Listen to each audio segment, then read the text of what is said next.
ना पंचांगमान साधन।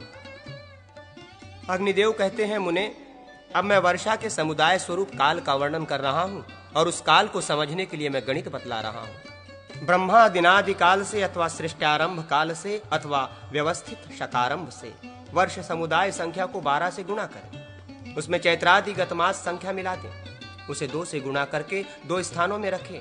प्रथम स्थान में 4 मिलाए, दूसरे स्थान में 865 मिलाए। इस तरह जो अंक संपन्न हो उस सगुण कहा गया है।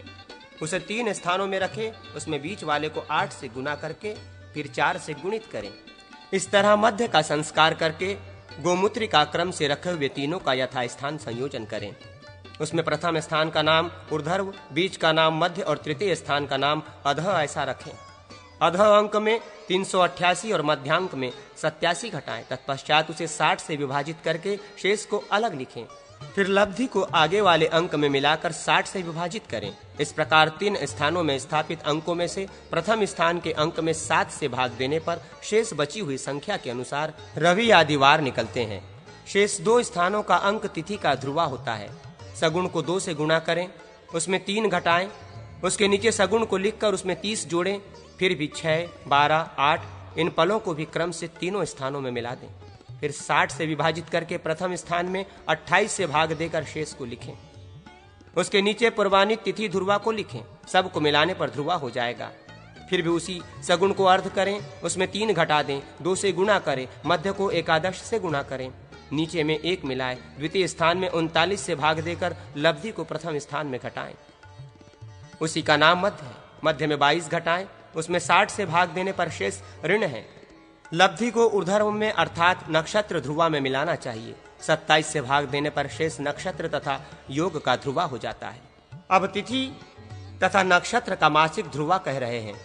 2, 32, 2 0 ये तिथि ध्रुवा है और 2, 11, 2 0 ये नक्षत्र ध्रुवा है।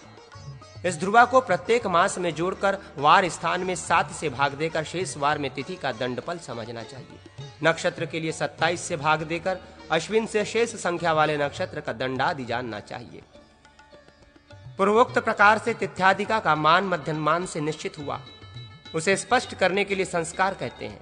चतुर्दशी आदि तिथियों में कही हुई घटियों को क्रम से ऋण धन तथा धन ऋण करना चाहिए। जैसे चतुर्दशी में 0 घटी तथा त्रयोदशी और प्रतिपदा में 5 घटी क्रम से ऋण तथा धन करना चाहिए। जैसे चतुर्दशी में 0 घटी तथा त्रयोदशी और प्रतिपदा में 5 घटी क्रम से ऋण तथा धन करना चाहिए, एवं द्वादशी तथा द्वितीया में 10 घटी ऋण धन करना चाहिए। तृतीया तथा एकादशी में 15 घटी, चतुर्थी और दशमी में 19 घटी, पंचमी और नवमी में 22 घटी, षष्ठी तथा अष्टमी में 24 घटी तथा सप्तमी में 25 घटी धन ऋण संस्कार करना चाहिए। यह अंशात्मक फल चतुर्दशी आदि तिथि पिंड में करना होता है। अब कलात्मक फल संस्कार के लिए कहते हैं। कर्कादि 3 राशियों में 6, 4, 3, 6, 4, 3 तथा तुलादि 3 राशियों में विपरीत 3, 4, 6, 3, 4, 6 संस्कार करने के लिए खंडा होता है। केशव 50, खयुगा 40, मैत्रेन 12 इनको मेघादि 3 राशियों में धन करना चाहिए। कर्कादि 3 राशियों में विपरीत 12, 40, 50 का संस्कार करना चाहिए। तुलादि 6 राशियों में इनका ऋण संस्कार करना चाहिए। चतुर्गणित तिथि में विकलात्मक फल संस्कार करना चाहिए। गत तथा ऐश्य खंडाओं में अंतर से कला को गुणित करें। 60 से भाग दें। लब्धि को प्रथमोच्चार में ऋण फल रहने पर धन करें और धन रहने पर भी धन ही करें। द्वितीयों का चारित्व वर्ग रहने पर विपरीत करना चाहिए। तिथि को द्विगुणित करें, उसका छठा भाग उसमें घटाएं। सूर्य संस्कार के विपरीत तिथि दंड को मिलाएं। ऋण फल को घटाने पर स्पष्ट तिथि का दंडादिमान होता है। यदि ऋण फल नहीं घटे तो उसमें 60 मिलाकर संस्कार करना चाहिए। यदि फल ही 60 से अधिक हो तो उसमें 60 घटाकर शेष का ही संस्कार करना चाहिए। इससे तिथि के साथ साथ नक्षत्र का मान होगा। फिर भी चतुर्गुणित तिथि में तिथि का त्रिभाग मिलाएं, उसमें ऋण फल को भी मिलाएं। तष्टित करने पर योग का मान होता है। तिथि को मान तो स्पष्ट ही है, अथवा सूर्य चंद्रमा को योग करके भी योग का मान निश्चित आता है। तिथि की संख्या में से 1 घटाकर उसे द्विगुणित करने पर फिर 1 घटाएं तो भी चर आदि करण निकलते हैं। कृष्ण पक्ष की चतुर्दशी के परार्ध से शकुनी, चतुर्धंगड्री, चतुष्पद, किंगसधुग्न और अहि, नाग, ये 4 स्थिर करण होते हैं। इस तरह शुक्ल पक्ष की प्रतिपदा तिथि के पूर्वार्ध में किंगसधुग्न करण होता है। युद्ध जयार्णव संबंधी विविध योगों का वर्णन। अग्निदेव कहते हैं, अब स्वर के द्वारा विजय साधन कह रहे हैं। मैं इस पुराण के युद्ध जयार्वण प्रकरण में विजय आदि शुभ कार्यों की सिद्धि के लिए सार वस्तुओं को कहूंगा। जैसे अ, ई, उ, ए, ओ, ये 5 स्वर होते हैं। इन्हीं के क्रम से नंदा, भद्रा, जया, रिक्ता, पूर्णा आदि तिथियां होती हैं। क से लेकर ह तक वर्ण होते हैं और पूर्वोक्त स्वरों के क्रम से सूर्य, मंगल, बुध, चंद्रमा, बृहस्पति, शुक्र, शनि, मंगल तथा सूर्य, शनि ये ग्रह स्वामी होते हैं। 40 को 60 से गुणा करें, उसमें 11 से भाग दें, लब्धि को 6 से गुणा करके गुणनफल में फिर 11 से ही भाग दें, लब्धि को 3 से गुणा करके गुणनफल में 1 मिला दें, तो उतनी ही बार नाड़ी के स्फुरण के आधार पर फल होता है। इसके बाद भी अहर्निश नाड़ी का स्फुरण होता ही है। उदाहरण, जैसे 40 गुना 60 बराबर 2400, 2400 बटा 11 बराबर 219। उपलब्धि स्वपलारांतर से हुई, इसे 6 से गुणा किया तो 219 गुना 6 बराबर 1314 गुणनफल होता है। इसमें फिर 11 से भाग दिया तो 1314 भागित 11 119, लब्धि शेष 5, शेष छोड़ दिया। लब्धि 119 को 3 से गुणा किया तो गुणनफल 357 हुआ। इसमें 1 मिलाया तो 358 हुआ। इसको स्वल्पानंतर से 360 मान किया, अर्थात करमूलगत नाड़ी का 360 बार स्फुरण होने के आधार पर ही बल होते हैं, जिनका ज्ञान प्रकार आगे कहेंगे। इसी तरह नाड़ी का स्फुरण अहर्निश होता रहता है और इसी मान से आकारादि स्वरों का उदय भी होता रहता है। अब व्यावहारिक काल ज्ञान कहते हैं। 3 बार स्फुरण होने पर उच्छ्वास होता है, अर्थात 1 अणु होता है। 6 श्वास का 1 पल होता है। 60 पल का 1 लिप्ता अर्थात 1 दंड होता है। यद्यपि लिप्ता शब्द कलावाचक है, जो कि ग्रहों के राश्यादि विभाग में लिया जाता है, फिर भी यहाँ कलामान के प्रकरण में लिप्ता शब्द से दंड ही लिया जाएगा। कला तथा दंड ये दोनों भचक्र के षट्यंश विभाग में ही लिए गए हैं। 60 दंड का 1 अहोरात्र होता है। उपर्युक्त अ, ई, उ, ए, ओ स्वरों की क्रम से बाल, कुमार, युवा, वृद्ध, मृत्यु ये 5 संज्ञाएं होती हैं। इसमें किसी एक स्वर के उदय के बाद पुनः उसका उदय 5वें खंड पर होता है। जितने समय से उदय होता है उतने ही समय से अस्त भी होता है। इनके उदय काल एवं अस्त काल का मान अहोरात्र के अर्थात 60 दंड के एकादशांश के समान होता है। जैसे 60 में 11 से भाग देने पर 5 दंड 27 पल लब्धि होगी, तो 5 दंड 27 पल उक्त स्वरों का उदयास्तमान होगा। किसी के स्वर के उदय के बाद दूसरा स्वर 5 दंड 27 पल पर उदय होगा। इसी तरह पांचों का उदय और अस्तमान जानना चाहिए। इनमें से जब मृत्यु स्वर का उदय हो तब युद्ध करने पर पराजय के साथ ही मृत्यु हो जाती है। अब शनि चक्र का वर्णन करते हैं। शनि चक्र में 15 दिनों पर क्रमशः ग्रहों का उदय हुआ करता है। इस पंचदश विभाग के अनुसार शनि का भाग युद्ध में मृत्युदायक होता है। विशेष जबकि शनि एवं राशि में 2.5 साल अर्थात 30 मास रहता है, उसमें दिन संख्या 900 हुई। 900 में 15 का भाग देने से लब्धि 60 होगी। 60 दिनों का एक पंचदश विभाग हुआ। शनि के राशि में प्रवेश करने के बाद शनि आदि ग्रहों का उदय 60 दिन का होगा, जिसमें उदय संख्या 4 बार होगी। इस तरह जब शनि का भाग आए उस समय युद्ध करना निषिद्ध है। अब कूर्म पृष्ठाकार शनि बिंब के पृष्ठ का क्षेत्रफल कहते हैं। 10 कोटि सहस्र तथा 13 लाख में इसी का दशांश मिला दें तो उतने ही योजन के प्रमाण वाले कूर्म रूप शनि बिंब के पृष्ठ का क्षेत्रफल होता है, अर्थात 1100 14,30,000 11 अरब 14,30,000 योजन शनि बिंब पृष्ठ का क्षेत्रफल है।